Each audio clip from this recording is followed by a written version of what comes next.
pernah berubah. Ku bersyukur buat kebaikan-Mu sekarang dan selama-lamanya. Ku bersyukur, oh ku bersyukur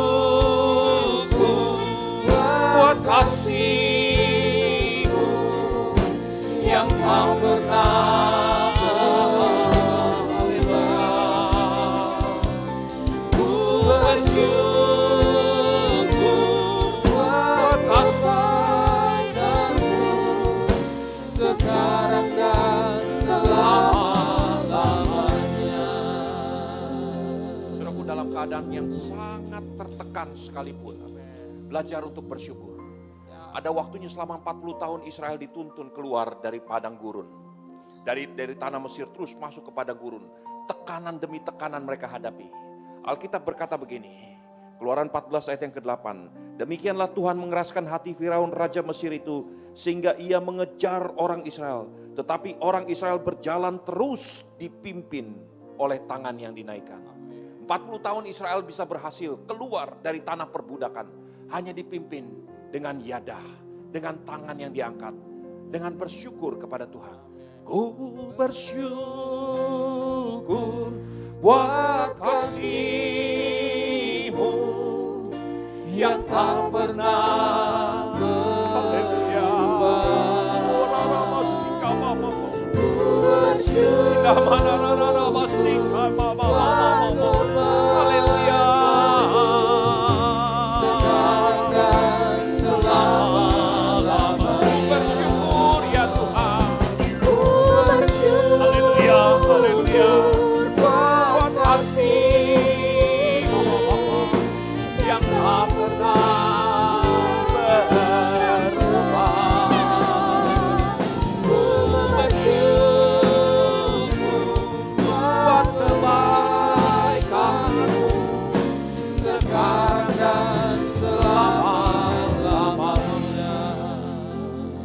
umat-Mu penuh dengan pengucapan syukur. Ya Bapa, terima kasih Tuhan, terima kasih.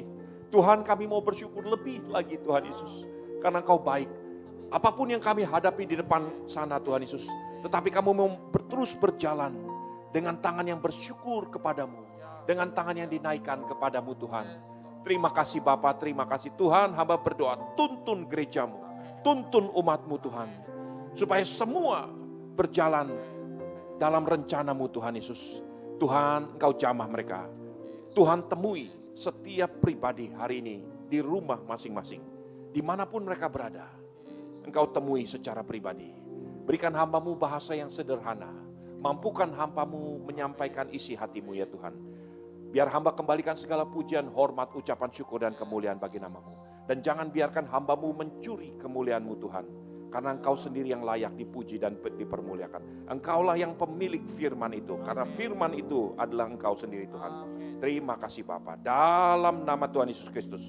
Semua yang percaya dan siap diberkati Tuhan, sama-sama katakan. Amin. Amin. Shalom. Silakan duduk saudara. Saudara semua diberkati Tuhan. Amin. Terima kasih kepada Pendeta Frankie, Tasya dan tim Priska. Semuanya yang sudah menghantar kita masuk ke dalam hadirat Tuhan. Saudaraku, hari ini kita akan kembali belajar dari kitab Rut, bagaimana satu orang wanita muda dipakai Tuhan untuk mengajar gerejanya. Saudaraku, kita sudah belajar beberapa hal dari pribadi Naomi dan Rut ini, saudaraku, bagaimana mereka mengajar kita tentang melakukan kebenaran di luar daripada segala hukum-hukum. Righteous beyond the law. Dan ini menggetarkan hatinya Tuhan. Kita juga sudah belajar bagaimana Rut itu dalam keadaan yang sangat tertekan. Naomi dalam keadaan yang sangat pahit sekalipun. Melewati masa-masa pahit dalam hidupnya. Melewati marah dalam hidupnya. Mereka belajar untuk keep on going. Ada satu pepatah bahasa orang Amerika berkata begini, when the going gets tough, the tough keep on going. Ketika keadaan itu menjadi berat, orang-orang yang kuat itu terus berjalan. Saudaraku, kita juga sudah belajar dari mereka minggu yang lalu bagaimana ada satu power, ada satu rahasia kekuatan, yaitu kekuatan di dalam kelemah lembutan. Dan inilah yang memampukan rencana Tuhan digenapi di dalam hidup Ruth dan Naomi. Nah, saudaraku, hari ini kita akan belajar, saudara buka hati masing-masing. Di dalam beberapa menit ke depan kita akan melihat bagaimana Tuhan akan berperkara dalam hidup saudara dan saya lewat satu perkara. Jalan kejujuran dan kebenaran. Saudaraku, saya ingin sampaikan satu di awal. Dan saudara ingat betul-betul, kalau saudara lupa semua khotbah hari ini, ingat satu kalimat ini. Ketika Tuhan sedang bergerak, ketika Tuhan sedang bekerja di dalam hidup seseorang, agar saudara tahu bahwa ini betul kehendak Tuhan atau bukan. Satu perkara, kalau Tuhan sedang bergerak, saudara tidak perlu berbohong. Ketika Tuhan bekerja, gereja Tuhan tidak perlu berdolak-dalik, membawa kebohongan di dalam rencana Tuhan.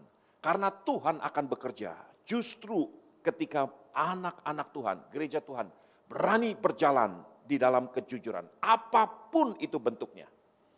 Saudaraku, jangan pernah menganggap bahwa keberhasilan akan didapat melalui kebohongan. Saya sudah beberapa kali saksikan, mungkin saya ulang sedikit satu perkara. Seumur hidup saya nggak akan pernah lupa bagaimana Tuhan berperkara dalam hidup saya. Dan itu menjadi batu loncatan untuk saya sampai hari ini. Tahun 87-88, saya sebagai anak muda ingin kuliah. Nggak punya uang, nggak punya biaya, nggak punya apa-apa, nggak punya kenalan, saudaraku. Mami saya punya kenal satu orang, dan orang itu sudah berangkat 1 tahun sebelum saya. Kemudian saya mencoba untuk bangun hubungan dengan orang itu.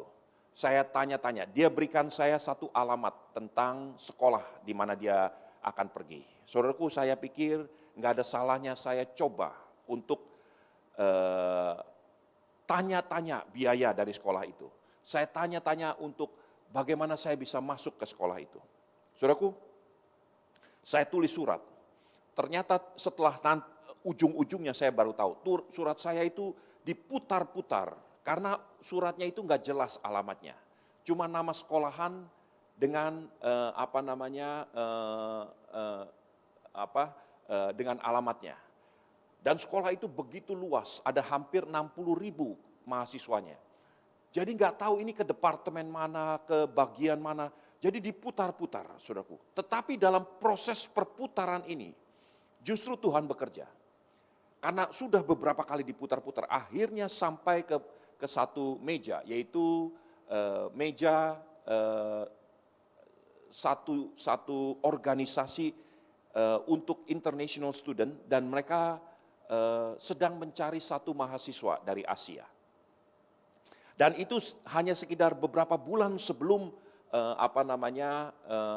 pendaftaran itu ditutup dan mereka harus putuskan. Saudaraku, ketika sampai di sana, mereka tulis surat balik ke saya. Mereka tawarkan, kamu mau nggak mencoba untuk mendapatkan beasiswa? Tentu saya bersuka cita.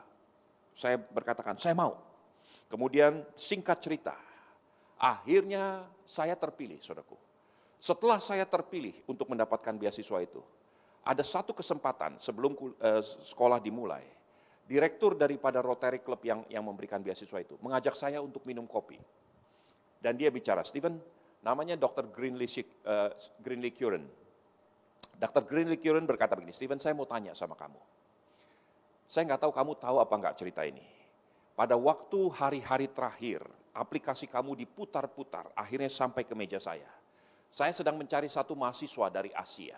Dan saya punya satu kandidat, luar biasa, dari Jepang. Terus kemudian saya perlu pembanding, tiba-tiba kamu datang sebagai pembanding. Dan saya berikan kesempatan hanya sekedar untuk melegitimasi bahwa mahasiswa Jepang ini adalah pilihan yang terbaik. Tapi kemudian kamu datang dan saya harus ikuti proses. Dan saya kirim kamu 3 lembar pertanyaan setelah saya periksa semuanya. Saya mau tanya satu hal, dia bilang, menurut kamu, hasil nilai SMA kamu dengan orang Jepang ini, mana yang lebih bagus? Karena saya yang terpilih, saya pikir, oh saya yang lebih bagus. Dia bilang, bukan, orang itu lebih bagus nilainya. Lalu dia tanya begini, menurut kamu, sekolah kamu dengan sekolah dia waktu SMA, mana yang lebih bagus? Oh mungkin ini karena sekolah saya. Oh sekolah saya lebih bagus. Bukan, sekolah dia lebih bagus. Sekolah kamu gak pernah terdengar oleh kami. Lalu dia tanya yang ketiga, menurut kamu hasil ujian terakhir yang kami kirimkan, tes kamu lebih bagus dari dia, siapa yang lebih bagus? Karena udah 2 kali saya dipermalukan, saya yang ketiga saya gak berani ngomong. Saya bilang, saya gak tahu. Lalu dia bilang gini, hasil tes dia lebih bagus dari kamu. Saya mulai bertanya-tanya, kenapa saya yang dipilih? Lalu dia bilang gini, 28 tahun saya bekerja sebagai forensic analyst dari FBI. Dan saya menganalisa tulisan tangan. Saya menganalisa banyak perkara untuk mendeteksi atau mengetahui jalan pikiran orang. Kami berikan 3 pertanyaan, 3 rekomendasi kepada orang-orang yang mengenal kamu. Dan 3-tiganya kami memberikan instruksi dikirim langsung oleh orang-orang itu. Kalau saya tunjukkan 3 rekomendasi itu, kamu mungkin akan kaget dan mungkin akan kecewa dengan orang-orang yang kamu mintakan rekomendasi. Karena rekomendasinya pas-pasan atau mungkin kurang baik. Karena saya sadar juga, memang dulunya saya nggak baik-baik amat gitu ya. Nah saudaraku, tapi orang ini rekomendasinya 3-tiganya bagus. Dan setelah saya analisa, saya tahu persis bahwa 3-tiganya dia tulis sendiri. Lalu dia cerita begini, 3-tiganya, 1 diketik, 1 ditulis tangan dan sebagainya. Tapi saya lihat, gaya bahasanya, warna suaranya, semuanya sama. Yang kedua, 3 surat itu dikirim melalui kantor pos yang persis sama pada waktu yang bersamaan. Mereka sampai analisa seperti itu. Dan dia bilang begini, untuk mendapatkan orang pinter, orang hebat, orang berpendidikan, dunia ini banyak. Rotary Club perlu mendidik, mencetak anak-anak muda yang berani berkata jujur apa adanya. Saudaraku, saya belajar dan saya sampaikan kepada anak-anak saya, kepada jemaat Tuhan saya ingin sampaikan. Yang membuat saya bisa sampai berdiri hari ini, karena pada waktu itu saya berkata apa adanya. Dan itu ternyata membuka kesempatan demi kesempatan yang Tuhan ingin bekerja. Saudaraku, saya ingin sampaikan sekali lagi, tadi yang saya sampaikan di pertama. Kalau saudara mau tahu bahwa ini betul-betul jalan Tuhan atau bukan, kalau saudara tidak mengerti bahwa ini betul-betul kehendak Tuhan atau tidak, ingat satu perkara, ketika Tuhan bekerja, Tuhan tidak membutuhkan kebohongan sama sekali. Berjalan di dalam kejujuran, dan justru itulah cara Tuhan membuka jalan. Saudaraku, saya ingin ajak saudara untuk memperhatikan kebenaran firman Tuhan ini. Seringkali Tuhan berperkara melalui 2 perkara. Ketika saudara dalam keadaan tertekan sungguh-sungguh, dalam keadaan seperti itu, bisakah saudara berkata jujur apa adanya? Atau ketika saudara sedang dibuat begitu luar biasanya diberkati. Dalam keadaan seperti itu, bisakah saudara berlaku jujur terhadap Tuhan tentang segala perkara? Ya, saudaraku, hari ini kita akan belajar bagaimana Tuhan bekerja dalam hidup satu pribadi yang namanya Rut. Saudaraku, saya ingin ajak saudara untuk melihat kembali kitab Rut 3, ayat yang pertama sampai ayat yang keempat. Rut 3 ayat yang pertama sampai ayat yang keempat, silakan. Rut 3 ayat pertama sampai yang keempat. Judul perikop, Rut dan Boas di tempat pengirikan. Ayat pertama, lalu Naomi mertuanya itu berkata kepadanya, anakku, apakah tidak ada baiknya jika aku mencari tempat perlindungan bagimu supaya engkau berbahagia? Maka sekarang bukankah Boas yang pengerja-pengerjanya perempuan telah kau temani itu adalah sanak kita? Dia pada malam ini menampi jelai di tempat penggirikan. Maka mandilah dan beruraplah, pakailah pakaian bagusmu dan pergilah ke tempat pengirikan itu. Tetapi janganlah engkau ketahuan kepada orang itu sebelum ia selesai makan dan minum. Jika ia membaringkan diri tidur, haruslah engkau perhatikan baik-baik tempat ia berbaring. Kemudian datanglah dekat, singkapkanlah selimut dari kakinya dan berbaringlah di sana. Maka ia akan memberitahukan kepadamu apa yang harus kau lakukan. Amin. Saudaraku, dua minggu lalu kita sudah belajar tentang kebenaran ini. Tapi saya ingin sampaikan satu perkara. Saya ingin ajak saudara untuk memperhatikan bagaimana nasihat seorang ibu, yaitu Naomi, kepada anaknya, kepada menantunya perempuan, yaitu Ruth. Nasihat ini kalau saudara renungkan sungguh-sungguh, nasihat yang gila dan nggak masuk akal. Saudara harus mengerti latar belakangnya. Boas adalah seorang tokoh masyarakat. Boas adalah seorang pengusaha kaya raya. Boas orang yang terpandang di Bethlehem Yehuda. Ruth adalah orang miskin, orang asing yang tidak punya apa-apa. Seorang wanita muda didorong oleh mamahnya untuk dipersatukan dengan Boas. Saudaraku, ada banyak cara yang bisa dilakukan oleh seorang Naomi. Dia bisa kirim yang namanya mat comblang karena tujuannya udah jelas, supaya Ruth nyantol dengan Boas atau Boas jatuh cinta sama Ruth. Supaya supaya benar-benar bisa ketemu garis jodoh istilahnya. Seperti yang banyak dilakukan oleh para gembala, dia bisa jadi mat comblang untuk Boas dan Ruth gitu ya. Nggak perlu sampai membuat cara-cara yang beresiko tinggi. Kenapa? Karena Boas itu adalah seorang terpandang, orang kaya raya, orang yang pengusaha yang diberkati, orang terhormat di kotanya. Kalau sampai Boas tersinggung karena disuruh malam hari tidur di sebelahnya, Boas bisa dianggap melakukan hubungan tidak pantas dengan seorang wanita muda. Boas bisa kehilangan reputasinya yang begitu baik. Boas bisa kehilangan semua kerabat-kerabat kerjanya. Karena itu beresiko tinggi. Naomi bisa melakukan dengan cara-cara lain. Tapi Naomi katakan kepada anaknya, anakku berdandanlah, mandilah, minyaki tubuhmu, dan berbaring di kakinya. Kemudian singkat cerita, terjadilah hal seperti itu. Perhatikan kembali lagi ayat 8 sampai ayat yang ke-15. Ayat ke-8. Pada waktu tengah malam dengan terkejut terjagalah orang itu.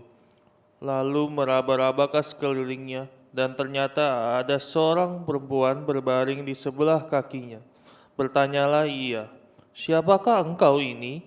Jawabnya, aku Ruth, hambamu. Kembangkanlah kiranya sayapmu melindungi hambamu ini, sebab engkaulah seorang kaum yang wajib menebus kami. Lalu katanya, diberkatilah kiranya engkau oleh Tuhan ya anakku. Sekarang engkau menunjukkan kasih-Mu lebih nyata lagi daripada orang yang pertama kali itu, karena engkau tidak mengejar-jarnya orang-orang muda, baik yang miskin maupun yang kaya. Amin. Saya pikir cukup sampai situ dulu. Nanti selebihnya saudara baca sendiri ya untuk menyingkat waktu. Saudaraku, perhatikan ayat yang ke-8. Pada waktu tengah malam dengan terkejut terjagalah orang itu. Ini yang dikatakan oleh Alkitab Bahasa Indonesia. Boas terkejut ketika pada tengah malam dia temukan ada seorang wanita muda di kakinya, di dalam selimutnya. Saudaraku, King James berkata gini, the man was trembled. Orang itu ketakutan, gemetar. Kenapa Boas ketakutan? Kenapa Boas gemetar? Kalau laki-laki hidung belang hari-hari ini melihat ada wanita muda di selimutnya, dia berkata haleluya, puji Tuhan. Saudaraku, Boas ketakutan dan tremble hari itu. Kenapa dia tremble? Karena reputasinya at stake. Dia bisa setiap kali kehilangan semua reputasinya. Di negara bagian Idaho ada seorang gembala muda, tampan, luar biasa, dipakai Tuhan. Namanya Walter Bailey. Satu kali ada seorang gadis di dalam gereja itu yang jatuh cinta kepada gembala muda yang masih single ini. Gadis itu berusaha memikat perhatian sang pendeta. dengan berbagai gerak-geriknya, dengan berbagai ini itu, tapi sama sekali tidak mendapatkan respon yang positif dari sang pendeta muda ini. Sampai satu ketika dia buat cerita seperti istri Potifar. Dia lapor kemana-mana bahwa dia diperlakukan tidak sopan oleh pendeta muda ini. Dia ingin hampir diperkosa oleh pendeta muda ini. Dan laporan itu nggak diterima, langsung membuat seluruh gereja itu kocar-kacir. Penatua semua bahkan sinode memanggil gereja itu, gembala itu. Dan bahkan dilanjutkan ke posisi ke ranah hukum, ke pengadilan. Semua arah menunjukkan bahwa gembala ini akan dijatuhi hukuman. Pada hari terakhir pengadilan itu, diberi kesempatan untuk mengatakan, untuk memberikan yang namanya closing argument. Pengacara daripada gembala dan pengacara daripada wanita muda ini. Ketika closing argument diberikan kesempatan buat pengacara daripada gembala ini, pengacara itu berkata, "Bapak, apakah Bapak ingin mengatakan sesuatu?" Sebagai closing argument, gembala itu berdiri. Dia menghampiri wanita muda itu dan dia berkata gini, sebut saja namanya si Iem, gitu ya. Iem, kamu bisa menghancurkan hidup saya. Kamu bisa memberikan tuduhan apapun. Saya rela untuk dihukum dan diperlakukan apapun. Tapi satu perkara saya ingin sampaikan, akan ada banyak jiwa yang terlantar, yang sedang saya tangani, yang akan terus saya gembalakan. Mereka sekarang akan kecewa dan hancur hidupnya. Kalau memang itu kehendakmu, lihat mata saya dan katakan sesungguhnya memang itu yang kau inginkan. Tapi kalau enggak, hari ini katakan yang jujur di hadapan Tuhan, di hadapan pengadilan. Wanita muda ini begitu ketakutan dan kemudian gemetar. Dia menangis, dia mengakui semua sandiwara ceritanya. Saudaraku, dia pikir minimal pendeta itu akan hancur reputasinya. Saudaraku, seperti itu kurang lebih keadaan yang terjadi pada waktu itu. Boas adalah seorang pria yang sangat terhormat. Kaya raya, punya segala-galanya, punya reputasi yang baik. Ruth adalah seorang asing yang miskin, tidak punya apa-apa. Dia menempatkan dirinya bahkan sebagai your servant, pembantumu yang memungut jelai di belakang pembantu-pembantu yang lain. Orang miskin yang memangan remah-remah yang jatuh dari ladang yang dimiliki oleh Boas. Boas terkejut melihat semua itu. Tapi yang ingin saya sampaikan adalah hari ini. Nah, ini saudara perhatikan betul-betul ayat 10 ini. Ya, perhatikan ayat 10. Lalu katanya, diberkatilah kiranya engkau oleh Tuhan, ya anakku. Sekarang kau menunjukkan kasih-Mu lebih nyata lagi daripada yang pertama kali itu. Apa yang sebetulnya Boas ingin sampaikan? Diberkatilah engkau anakku, karena engkau menunjukkan kasih-Mu yang lebih besar daripada yang pertama kali. Aramaic Bible berkata begini, yang diterjemahkan dalam bahasa Inggris. You have shown much bigger kindness than the first one. Engkau telah menunjukkan kasih kebajikan yang begitu besar dibanding dengan yang pertama kali. Apa yang sebetulnya Boas ingin sampaikan? Nah, saudaraku, kita kesampingkan dulu perkataan ini dan saya ingin memberikan cerita tentang dua perkara, dua peristiwa terjadi dengan dua pribadi yang berbeda. Nah, nanti dari peristiwa-peristiwa ini saudara melihat, kemudian saudara menarik garis merahnya. Ya. Peristiwa yang pertama itu dilukiskan karena waktunya. Saya nggak ingin buka terlalu banyak ayat-ayatnya. Saudara bisa lihat nanti di dalam Kejadian 38. Di dalam Kejadian 38 diceritakan tentang kisah hidup daripada seorang anak Israel, seorang anak Yakub yang bernama Yehuda.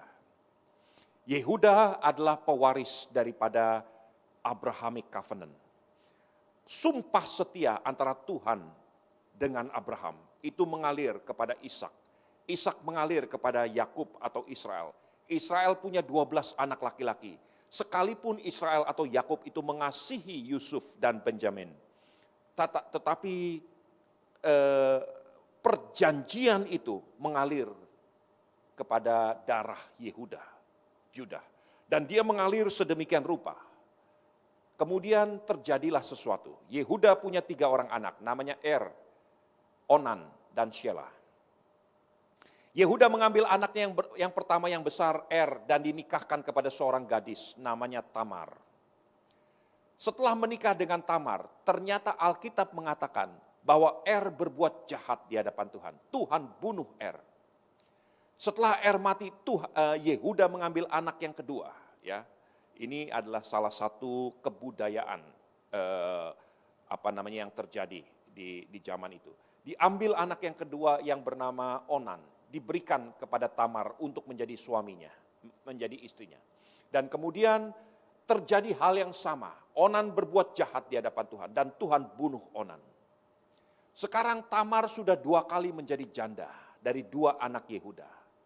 Yehuda berkata begini, Shelah anakku yang ketiga, Tamar anakku yang ketiga Shelah masih kecil.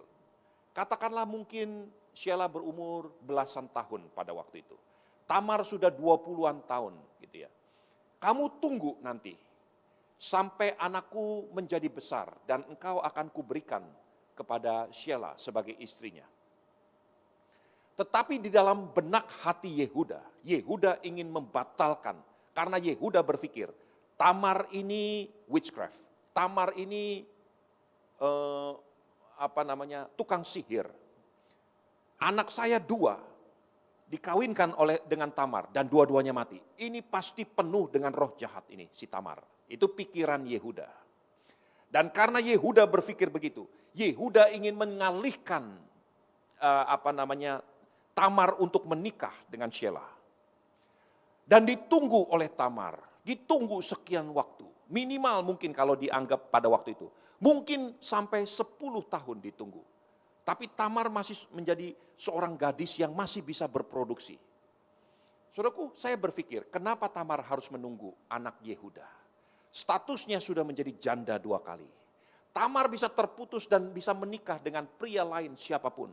Kalau dia menunggu menunggu anak Yehuda yang ketiga yaitu Shelah. Mungkin dia sudah menjadi mati haid. Dia sudah makin tua dan tidak lagi bisa melahirkan keturunan. Dan selama dia menunggu, bagaimana cara dia membiayai hidupnya? Yehuda berkata, sekarang kamu pulang dulu ke rumah orang tuamu. Nanti kalau Shelah sudah besar, aku panggil engkau untuk menikah kembali dengan anakku yang ketiga.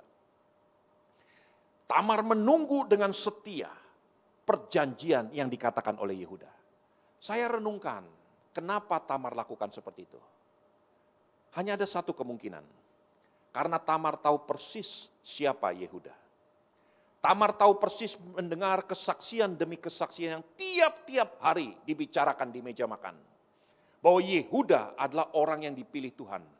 Ketika Abraham mengikat janji dengan Tuhan, berkat itu turun kepada Ishak, Ishak turun kepada Yakub atau Israel. Dan dari 12 anak Israel, Yehudalah yang menerima janji berkat itu. Tamar tahu persis ada benih yang luar biasa.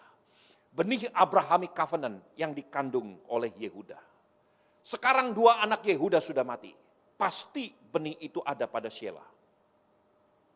Dengan setia, Tamar menantikan sampai Shelah menjadi besar.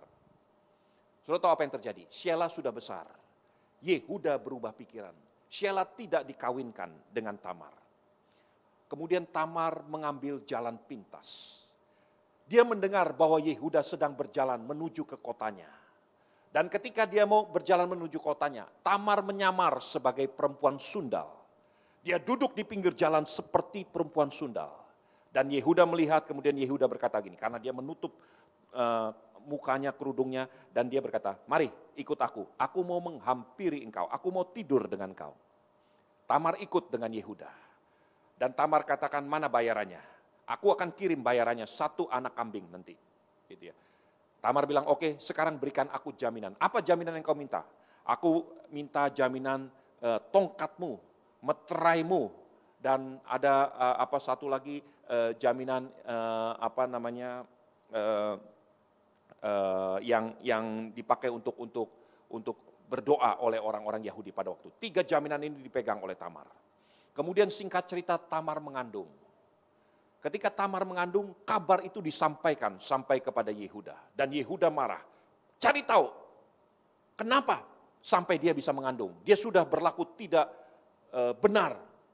Kemudian Tamar mengirim kepada utusan ini. Nih jaminan, dari laki-laki inilah aku mengandung. Begitu dilihat oleh Yehuda. Yehuda berkata, akulah yang salah, dia benar. Karena memang aku menahan Shelah. Dan sejak waktu itu, Yehuda tidak lagi meniduri Tamar. Tetapi dari kandungan itu lahir 2 keturunan, 2 anak kembar. Dan dari keturunan ini lahir keturunan-keturunan Yehuda. Saudaraku, itu kisah yang pertama. Saya ingin bercerita tentang kisah yang kedua. Pada waktu Tuhan berkata-kata kepada Abraham, Abraham, aku akan jadikan kau satu bangsa yang besar. Aku akan buat satu perjanjian dengan kau. Abraham pergi, keluar dari tanah Ur Kasdim. Dan Abraham membawa yang namanya Lot bersama-sama dengan dia. Kenapa Lot dibawa oleh Abraham? Padahal Tuhan berkata, engkau akan menjadi bangsa, engkau sendiri. Saudaraku, satu pelajaran sederhana. Kalau saudara dekat dengan orang yang dipakai Tuhan, saudara akan dipakai Tuhan. Kalau saudara dekat dengan orang yang mengolok-olok nama Tuhan, saudara satu kali akan mengolok-olok nama Tuhan.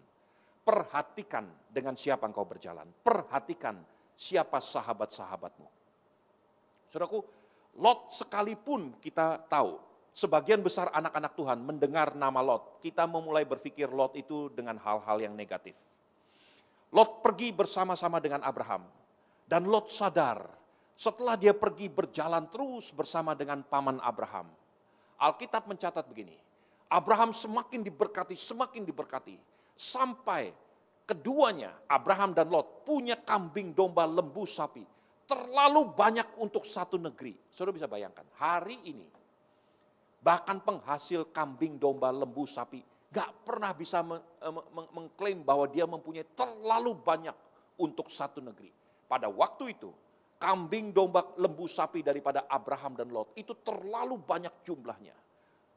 Bahkan terlalu besar sampai satu negeri itu gak cukup untuk mereka berdua.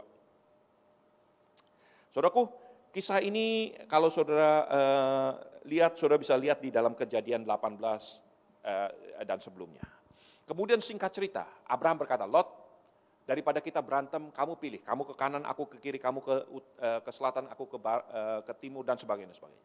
Singkat cerita, Lot memilih untuk pergi dari Abraham. Dia pergi ke arah timur. Dia pergi ke Sodom dan Gomora. Dan di sana dia melihat begitu luas padang rumput yang ada di lembah Yordan. Dan dia menetap di sana. Saudaraku, kita mendengar dan kita mengetahui tentang Lot, orang pecundang, orang yang mengalihkan diri, orang yang gak sopan, orang yang gak tahu diri, itu yang biasa kita dengar. Tetapi dalam Kejadian 18 dan 19, ternyata sesuatu berubah, saudaraku. Di tanah Sodom dan Gomora, Lot mulai memikirkan tentang pamannya Abraham. Sesuatu terjadi dengan diri Lot. Dia berubah dan sungguh-sungguh dia merasakan, dulu waktu saya berjalan bersama-sama dengan paman Abraham, saya melihat penyertaan demi penyertaan Tuhan terjadi luar biasa. Hati Lot berubah. Satu kali ketika Tuhan setelah bercakap-cakap dengan Abraham, Tuhan berkata, sekarang aku mau pergi. Aku mendengar kejahatan tanah Sodom. Aku mau pergi melihat apa yang terjadi di tanah Sodom. Dan Tuhan berpikir, ini Alkitab katakan di dalam Kejadian 18, Tuhan berpikir, akankah aku sembunyikan ini dari Abraham? Bukankah aku sudah mengikat janji? Bukankah Abraham itu sahabatku? Akhirnya Tuhan buka rahasia kepada Abraham. Tuhan katakan, aku akan hancurkan tanah Sodom. Abraham langsung ingat kepada Lot dan anak-anaknya, istrinya. Abraham tawar-menawar dengan Tuhan. Abraham katakan, Tuhan, apakah engkau akan hancurkan orang benar bersama-sama dengan orang fasik? Kalau ada 50 bagaimana? Aku nggak akan hancurkan. Kalau ada 45 bagaimana? 40 bagaimana? 30, 20, 10 bagaimana? Berkali-kali Abraham tawar-menawar dengan Tuhan. Dan setelah sampai ke angka 10, Tuhan pergi meninggalkan Abraham. Di benak Abraham, bagaimana kalau 4 orang yang benar di depan Tuhan? Ada Lot, istri dan anak-anaknya. Abraham belum sampai menawar 4. Tuhan pergi meninggalkan Abraham. Dia masuk ke tanah Sodom dan Gomora. Saudara tahu siapa yang menyambut malaikat Tuhan ini? Lot. yang menyambut malaikat Tuhan ini. Lot berlutut menyembah dan memaksa malaikat Tuhan ini gak boleh berbaring di padang rumput. Harus masuk ke dalam rumahnya. Dia menyambut malaikat-malaikat Tuhan, masuk ke dalam rumahnya, memberi makan, menjamu malaikat-malaikat Tuhan. Setelah malaikat-malaikat Tuhan itu dijamu, orang-orang Sodom dan Gomora ingin memperkosa malaikat Tuhan. Lot pasang badan. Lot membela sungguh-sungguh. Dan itu menyentuh hati Tuhan. Kemudian Tuhan berkata gini, sekalipun Abraham gak minta 4 orang. Tuhan berkata, sekarang kamu lari secepat-cepatnya, tinggalkan Sodom dan Gomora. Aku akan lakukan sesuatu di kota ini. Dihancur leburkan. Lot dengan istrinya dan anak-anaknya pergi. Berhasil selamat. Istrinya menoleh ke belakang menjadi tiang garam. Singkat cerita hanya Lot dan kedua putrinya sampai di pegunungan. Melihat kehancuran Sodom dan Gomora. Hanya 3 orang benar. Tapi Tuhan selamatkan dia. Kisahnya terjadi di pegunungan, jauh dari Sodom dan Gomora. Kedua putri Lot melihat ada sesuatu yang baik di dalam benih Lot ini. Ada pertobatan yang sungguh-sungguh, ada belas kasihan, ada pengorbanan untuk mengorbankan segala-galanya atas nama Tuhan. Lot berubah dan Lot memikirkan kebajikan-kebajikan Tuhan ketika dia berjalan bersama Abraham. Dan Lot sungguh-sungguh menjadi pribadi yang berbeda. Dan itu dikenal, dilihat oleh anak-anak Lot. Di situ tidak ada orang lain, tidak ada laki-laki lain. Anak-anak Lot berkata, yang tua berkata kepada adiknya, mari kita selamatkan benih, dalam bahasa Indonesia disebut keturunan. Tapi kalau sudah lihat di dalam terjemahan lain, mari kita selamatkan benih yang ada pada ayah kita. Benih apa yang ingin diselamatkan oleh anak-anak Lot? Benih kebenaran ini, benih sesuatu yang baik ini. Mari kita selamatkan. Bagaimana caranya menyelamatkannya? Kita beri dia minum anggur, biar dia mabuk. Ketika dia mabuk, malam pertama dia tidur dengan anak pertama, malam kedua dia tidur dengan anak kedua. Demi untuk menyelamatkan benih ini. Karena nggak ada laki-laki di situ. Singkat cerita, kedua anak Lot ini mengandung. Yang pertama mempunyai anak namanya namanya Moab. Dia adalah bapak dari Bani Moab. Yang kedua namanya Ben-Ami. Dia adalah bapak daripada Bani Amon. 2 bangsa lahir dari keturunan Lot, bangsa Moab dan bangsa Amon. Kenapa saya cerita tentang kedua kisah ini? Saudara tahu siapa Boas? Boas adalah keturunan kelima daripada Yehuda dan Tamar. Siapa Rut? Rut adalah keturunan daripada orang Moab. Orang yang dikutuk, orang yang hancur hidupnya. Ketika kedua pribadi ini, keturunan Yehuda dan Tamar dan keturunan Bani Moab dipertemukan di padang pengirikan gandum dan jelai. Pada waktu itu, Boas berkata, hai anakku, kebajikan yang kau tunjukkan kepadaku hari ini lebih besar daripada yang pertama kali. Apa yang sebetulnya dikatakan oleh Boas kepada Rut hari itu? Engkau menyelamatkan benih keturunan yang dijanjikan Tuhan dengan Abraham. Dengan cara tanpa kebohongan. Tidak perlu dengan memanipulasi semuanya ini. Dan ini lebih besar, lebih baik daripada semua perkara-perkara yang sebelumnya dilakukan. Saudara bisa mengerti? Inilah sebetulnya yang dikatakan oleh Boas. You have shown greater mercy, greater kindness dibanding yang pertama kali. Pertama kali Tamar mempertahankan benih itu dengan cara mengelabuhi, menutup-nutupi, menjebak Yehuda. Karena memang kesalahan Yehuda. Yang pertama kali anak-anak Lot menjebak, mempertahankan benih yang ada pada Lot ini. Dengan cara membuat Lot menjadi mabuk. Menjebak Lot dengan cara tipu daya. Sehingga lahirlah keturunan-keturunan itu. Dan Tuhan perpanjang itu. Sekarang tidak perlu dengan tipu daya. Itulah sebabnya Naomi tidak kirim yang namanya macomblang atau dengan perkara-perkara aneh-aneh. Saudara lihat, perhatikan ayat firman Tuhan. Rut 3, ayat 11. Oleh sebab itu anakku jangan takut. Segala yang kau katakan itu akan kulakukan kepadamu. Sebab setiap orang dalam kota ini tahu bahwa engkau seorang perempuan baik-baik. Maka sekarang memang aku seorang kaum yang wajib menebus engkau, tetapi walaupun demikian masih ada seorang penebus yang lebih dekat daripadaku. Tinggallah di sini malam ini, dan besok pagi jika ia mau menebus engkau, maka biarlah ia menebus engkau. Tetapi jika ia tidak suka menebus engkau, maka akulah yang akan menebus engkau. Demi Tuhan yang hidup, berbaring sajalah, tidur sampai pagi.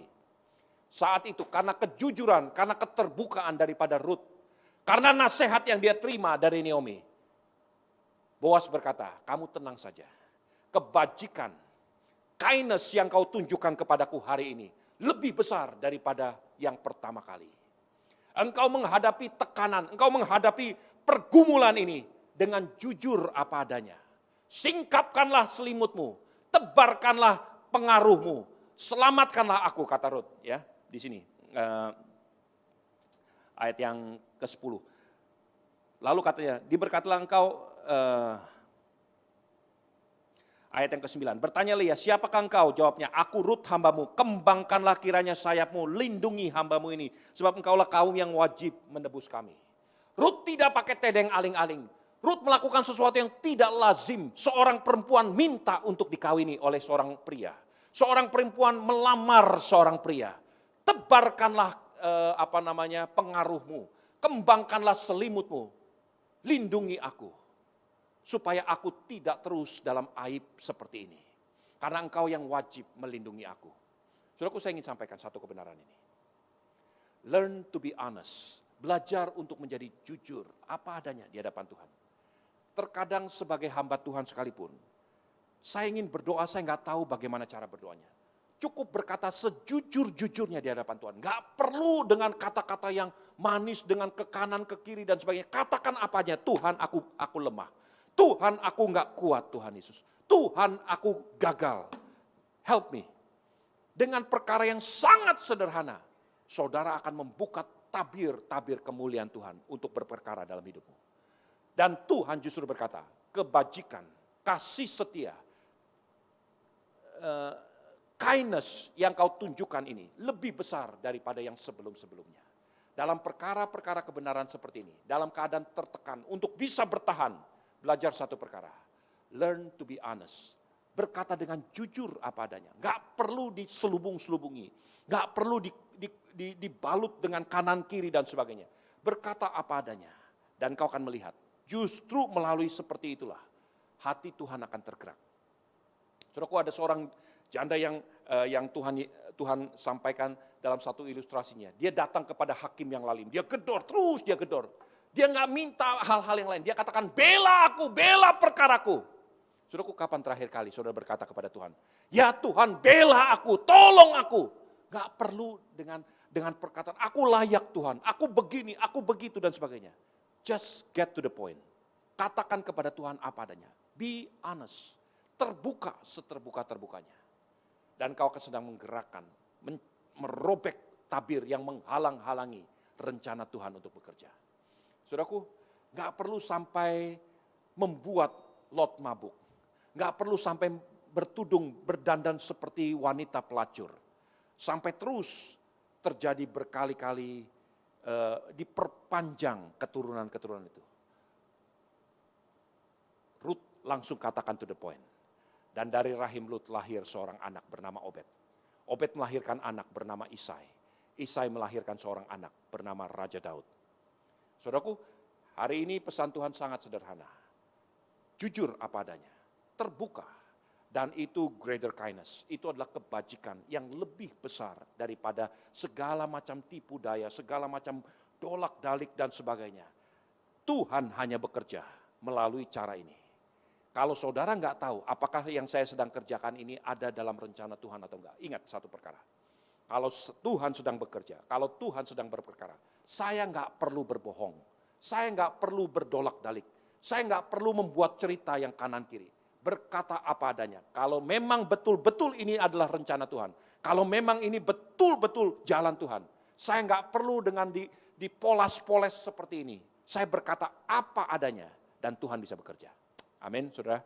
Mari tundukkan kepala hamba-hamba Tuhan. Saya undang maju ke depan. Kita akan hampiri tahta Tuhan dan kita siapkan hati kita. Buka hatimu di hadapan Tuhan. Haleluya. Shikabadararaba. Allah yang bela. Siapa lawan dia? Lebih dari pemenang dalam segala hal. Ku pasti dapat lakukan semua. Kristus yang beri kekuatan, oh terpujilah namanya. Sekali lagi katakan di hadapan Tuhan.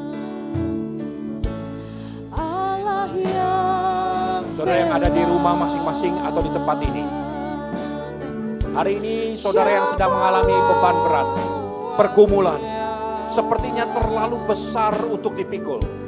Hari ini saudara mendengar firman Tuhan. Just be honest. Terbuka di hadapan Tuhan. Jujur di hadapan Tuhan. Apa yang kau ingin sampaikan kepada Tuhanmu, angkat tanganmu kepada Tuhanmu Allah. Dan letakkan di dadamu sana masing-masing. Katakan, Tuhan, aku buka hatiku kepadamu Tuhan Yesus. Aku buka semua pergumulan, beban berat yang aku alami. Pergumulan rumah tangga, pergumulan anak-anakku, pergumulan perekonomian, pergumulan masa depan. Katakan, Tuhan, aku buka ini di hadapanmu. Aku butuh Engkau Tuhan Yesus. Oh terpujilah. Katakan sekali lagi, Allah yang bela. Ruth mengibaskan semua reputasinya. Dia gak peduli dia akan dianggap apa. Mungkin dia bisa dirajam hari itu. Tapi dia berkata, kembangkan selimutmu, kembangkan pengaruhmu, lindungi hambamu ini. Aku butuh perlindungan. Datang kepada Tuhan seperti Ruth datang kepada Boaz hari ini. Haleluya. Dalam segala hal, ku pasti dapat lakukan semua. Yesus yang beri kekuatan, oh terpujilah namanya. Tuhan, hamba berdoa untuk tiap-tiap tangan yang tertumpang di dada masing-masing. Tuhan, kami mau berlaku jujur di hadapan-Mu. Kami perlu Engkau Tuhan, bela perkara hamba-hamba-Mu Tuhan. Tolong rumah tangga kami, tolong anak-anak kami Tuhan. Tuhan, tolong anak-anak kami, tolong suami istri kami Tuhan. Tolong orang tua kami Tuhan. Tolong masa depan kami Tuhan. Sekolah anak-anak Tuhan, tolong. Tolong pekerjaan suami-suami Tuhan. Tolong Tuhan, tolong pekerjaan istri-istri. Ya Tuhan, tolong. Kami butuh Engkau Tuhan Yesus. Tuhan, kami tidak mau tedeng aling-aling Tuhan Yesus. Kami mau berkata apa adanya kepadamu. Ya Bapakku, celikkan mata kami. Ya Bapakku, sembuhkan anak kami. Ya Bapakku, anak Daud, tolong kami. Tuhan, tolong. Tolong Tuhan, berperkara dalam hidup gerejamu. Dalam nama Tuhan Yesus Kristus, kami mengucap syukur untuk segala sesuatu yang kau kerjakan dalam hidup kami. Terima kasih Bapa, terima kasih. Mari kita bangkit berdiri. Kita satukan hati kita untuk berdoa Bapa kami. Bapa kami yang ada di dalam kerajaan surga, dikuduskanlah kiranya namamu. Datanglah kerajaanmu, jadilah kehendak-Mu di bumi seperti di surga. Berilah kami pada hari ini makanan kami yang secukupnya. Dan ampunilah kami akan kesalahan kami. Sama seperti kami juga mengampuni orang yang bersalah kepada kami. Dan janganlah membawa kami ke dalam pencobaan, tetapi lepaskanlah kami daripada yang jahat. Karena Engkaulah yang punya kerajaan dan kuasa dan kemuliaan sampai selama-lamanya. Tak pernah kau biarkan, tak kau tinggalkan. Hidupku ada di tangan-Mu. Tak pernah kau lupakan, selalu di hatimu. Engkau yang memegang hidupku. Kau Bapa yang setia.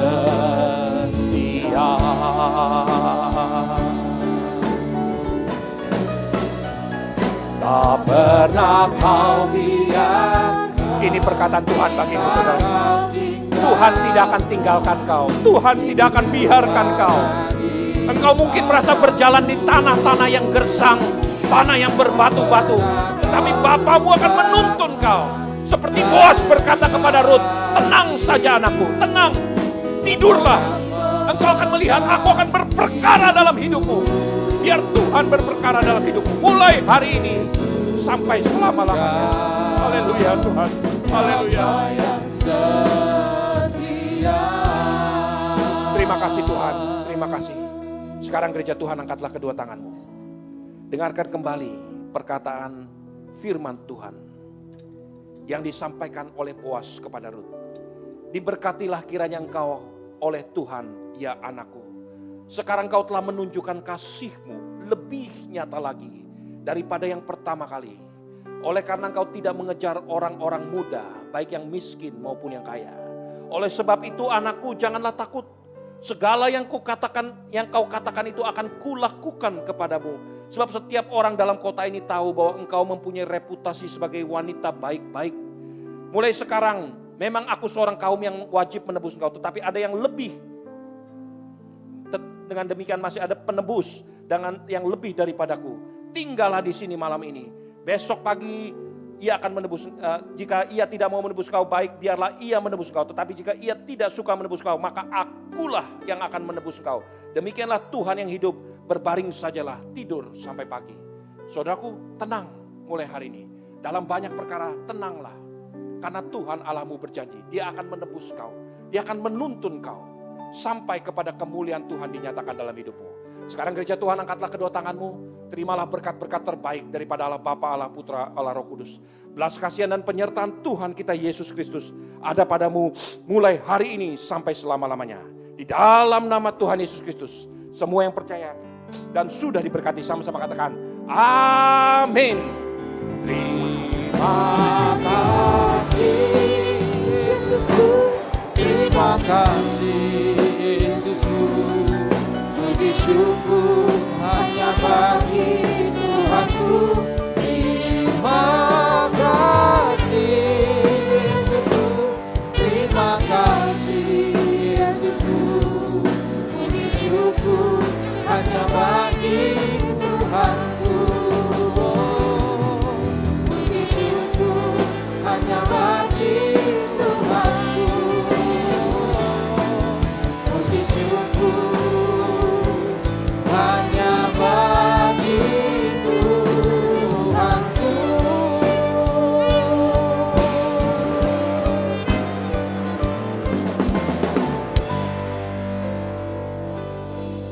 Selamat berhari Minggu saudara, happy Sunday and God bless you all.